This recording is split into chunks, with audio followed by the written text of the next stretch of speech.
pembahasan yang pertama, kita akan membahas mengenai apa itu hukum, dimulai dari pengertiannya, pendapat dari para ahli, dan juga tujuan-tujuan dari dibentuknya hukum.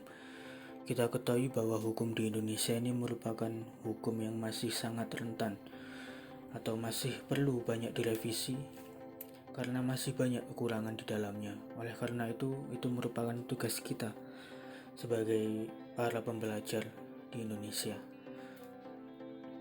Kita bisa mulai dari pembahasan hukum ini dari pengertiannya, yaitu sebuah peraturan yang ada di dalam masyarakat dan berfungsi untuk mengatur dan memberikan batas-batas terhadap kehidupan bermasyarakat.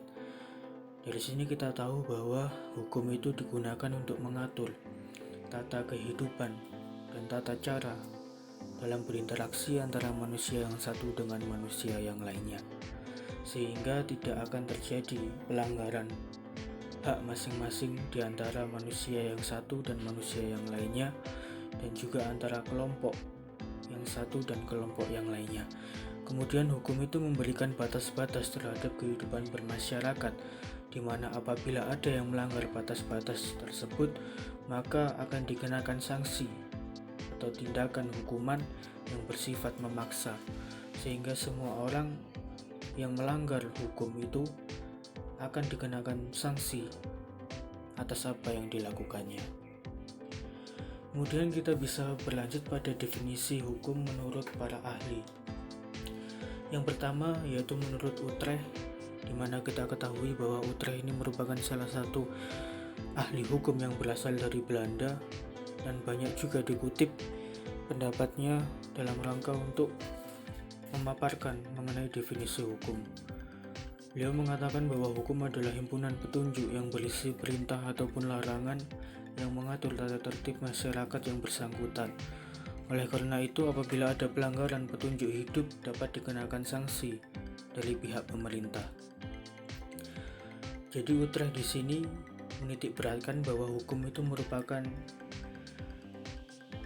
undang-undang yang berisi perintah ataupun berisi larangan dalam rangka mewujudkan kepentingan bersama, yaitu mengatur tata tertib masyarakat. Kemudian pendapat yang kedua menurut Sudiman Kartohadiprodjo. Beliau adalah salah satu ahli hukum asal Indonesia yang menempuh pendidikan hukum di Belanda. Beliau mengatakan bahwa hukum yaitu sesuatu yang bersangkutan dengan manusia mengenai hubungan manusia dengan manusia yang lainnya. Jadi di sini pengertian hukum menurut Sudiman bahwa hukum itu merupakan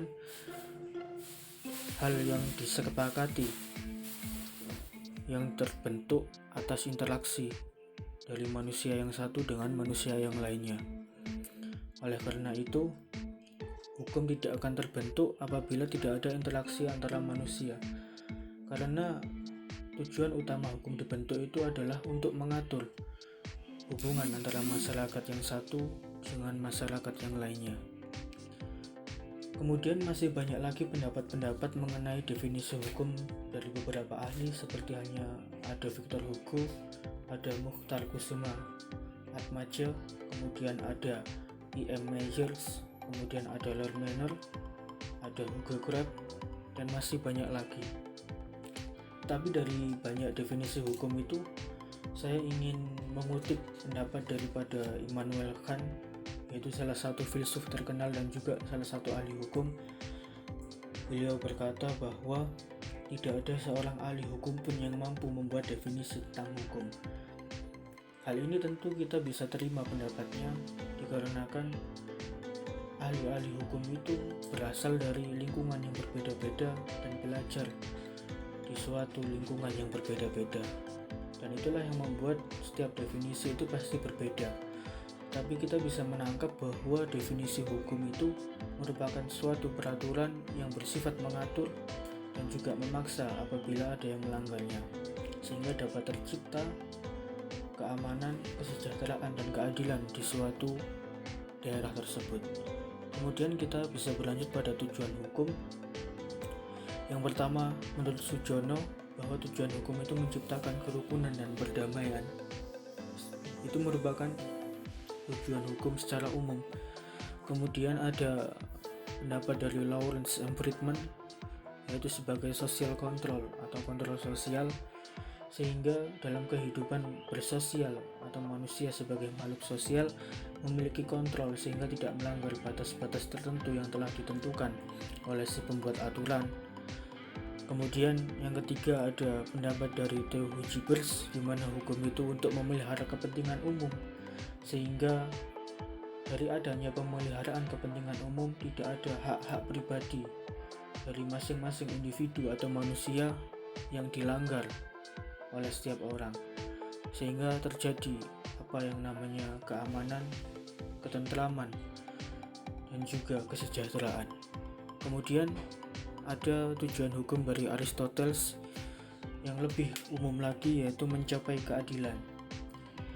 Dalam artian keadilan kita bisa membahasnya dalam segi yang berbeda-beda, tetapi intinya keadilan merupakan salah satu hal yang diutamakan dalam hukum, sehingga kita wajib mengutamakan keadilan dalam setiap penerapan hukum yang ada. Oke, menurut saya cukup sampai di sini mengenai pembahasan hukum. Untuk selanjutnya, apabila ada yang ingin dibahas, silakan ditulis di kolom komentar. Dan apabila ada kritik dan saran juga bisa disertakan di kolom komentar. Sekian dari pembahasan yang saya sampaikan. Apabila ada kesalahan saya mohon maaf.